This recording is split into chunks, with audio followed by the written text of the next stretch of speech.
بات اللہ کے حبیب امام الانبیاء صلی اللہ علیہ وسلم نے خود فرمایا، لا یؤمن احدکم حتی اکون احب الیہ من والدہ وولدہ والناس اجمعین، حتی اکون احب الیہ من والدہ وولدہ والناس اجمعین، او کما قال صلی اللہ علیہ وسلم۔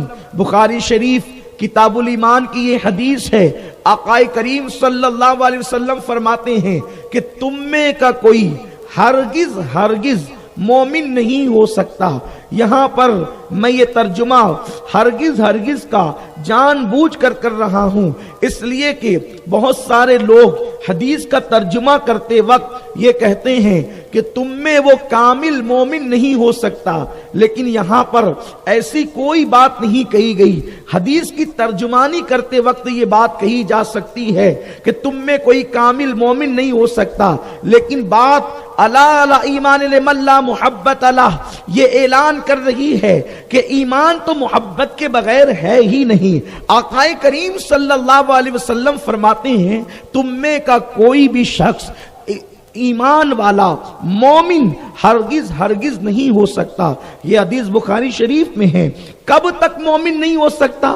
جب تک اس کے دل میں مجھ محمد کی محبت اتنی پیدا نہ ہو جائے کہ وہ اپنے ماں باپ سے زیادہ مجھ محمد سے محبت کرے، اپنی اولاد سے زیادہ مجھ محمد سے محبت کرے، حتیٰ کہ کائنات کے تمام لوگوں سے زیادہ، جب تک کہ اس کے دل میں مصطفیٰ جان رحمت کی محبت نہیں ہوگی اس وقت تک وہ مومن کامل نہیں ہو سکتا۔